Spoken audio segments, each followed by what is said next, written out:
Do or die week for the dollar with US inflation data in focus. How is the dollar going to react? Let's break down all of the key macros and technicals. Hey, baby, happy Sunday. I hope we're all well and truly lit. Yes. We are back with another week in these beautiful markets. And really, guess we got this week, maybe a little bit next week, potentially, in terms of trading for this month or trading for this year, rather, and then we're pretty much done.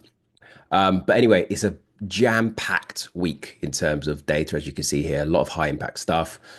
So let's sort of gradually work our way through and talk about everything. Now, the dollar obviously stays a rebound in the latest week, where, if we just look at a naked chart moment, where really the odds were stacked up against the greenback in the sense of this, after this sort of technical pullback came into play, this unwinding of those longs, the risks were to the downside, just given on a level of, look, everyone's been long dollar. It's like, how much more buying power can we get in the market to carry on pushing this to the upside? We had those month end flows as well, and portfolio rebalancing books, as I explained to you guys the week before last, just give you sort of further understanding why that happens, where we've been so long. So portfolio managers need to balance their books. Now, when we look at this last week, right, all attention was on the labor market figures. Okay, generally speaking, they were good. Okay, generally speaking, jolts, job openings, decent, ADP employment change, more or less in line with expectations. But the previous was revised a little bit worse there, 284,000 jobs from 233. But obviously, all focus is on the government's official figures, where at plain sight here, people might have been a bit spooked by the unemployment rate, but 4.2% is a very, very good number. Unemployment is still freaking low. Can't stress that enough. Like, these are the lowest levels that we've seen in a very long time anyway, like around this 4% mark. Obviously, it's been, sorry, excuse me, guys. Yes, it has been worsening somewhat, but these are still healthy numbers relative to other major economies. Okay. And given how big the United States economy is, okay. So 4% unemployment in comparison to how big the US economy is, that is a very, very good number. Okay. Just to make that very sort of clear. Okay. That's a very good number. Now, bar that aside a moment. Okay. Bar that. Look at the average hourly earnings. Guys, you see all this information that I'm putting into this video, it just comes like that, right? It's second nature to me. And the reason being is because obviously I have that experience. Nothing beats experience in these markets. Everything that I have learned, I've been able to simplify, because a lot of information that's out there in the public domain is extremely overcomplicated and a lot of jargon, and it doesn't make it easy for the everyday person, everyday trader trying to learn macros, understand, why is the price just spiked here because of this fundamental reason? I don't understand it, because all this information's over, complicated. But for me, all these years, I've been able to simplify it, make it easy and digestible and actionable for the everyday trader. And that's exactly what I've been able to do. And I've put together in my fundamental bootcamp course, which you can obviously check out if you're willing and keen to really level up your whole game. You can thank me later on that. Anyway, let's continue with the video. Remains high. Okay, what people are getting paid still high, 0.4%. Remember, if people are still getting paid good freaking money, what do you think they're going to be doing? Spend, stimulate the economy. Okay, and that's what? Inflationary. The US economy is still fucking hot. It's still warm. I can't. Do you know how many times I stressed that to you guys? How many times have I stressed that to you? The US economy is still warm in all aspects, guys, in comparison. When you look at the Eurozone, which is in a mess, which we'll talk about in a moment, China, slow down. New Zealand's slowing down. Canada's really slowing down. The UK, we're seeing softening. Like, look at the United States. It's a hot damn economy. NFP, okay, headline there, 227,000 jobs being added. Previous was revised higher. Obviously, this number was skewed by the strikes at the port, but also the effects of the hurricane. That is a healthy number. Everything above 200,000 contributes towards growth. Solid labor market is positive for the economy. And obviously, we did just that. So what has this done for expectations of rate cuts? It hasn't really done much. Markets are really still fully expecting more or less a 25 base point rate cut. Now, in the basis of this, in terms of the dollar's still, if they do cut by 25 base points, the dollar's still going to strengthen. Okay, because it's expected, it's largely priced in. I think they're going to cut, but they're going to deliver a hawkish cut.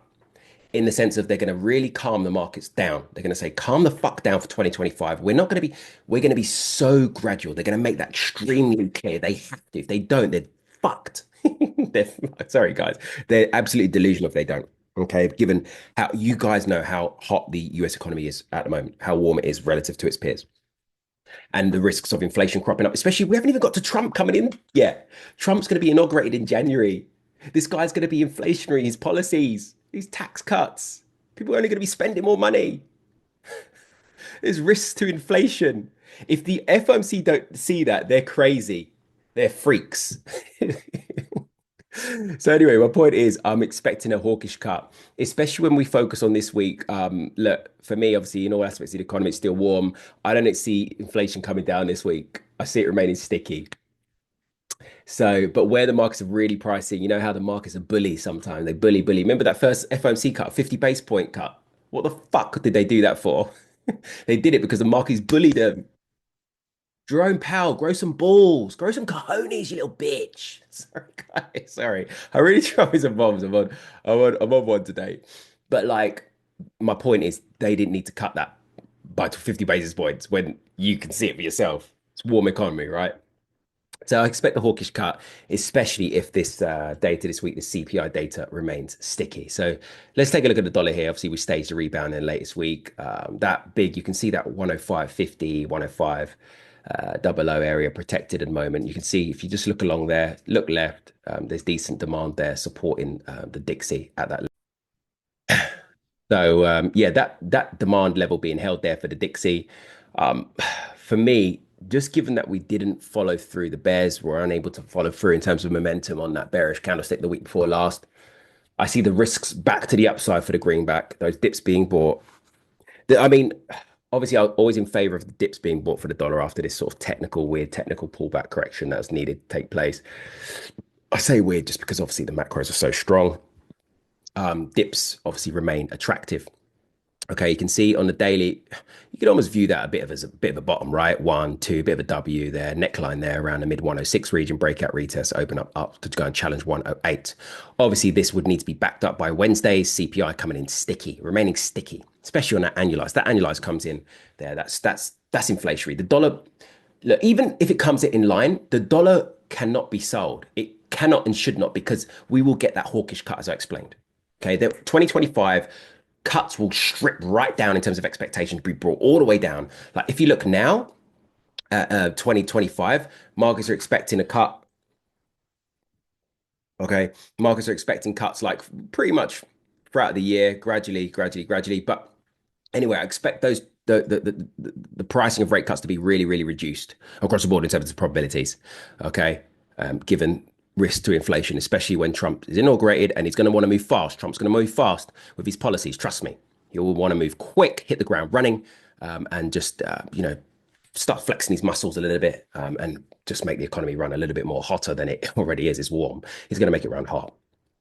So with that being said, I still do see risk to the upside this week for the greenback. On the flip side, of guys, once again, I hope you found value in this little snippet that we have taken from one of our rundowns. Bear in mind, we break the markets down on a fundamental and macro level and a technical level every single day via the TFTC community. So you can check that out if you wish to level up your knowledge. And obviously, we also have a fundamental bootcamp course. You can check the link in the description if you do want to understand how fundamentals, how macros, the underlying themes that are driving the asset that you're trading, how to tie that in technically. If you want that level of knowledge, you can check that out. Otherwise, keep watching these videos as and when I post them. Stay lit, stay blessed, and what do? Let's get it.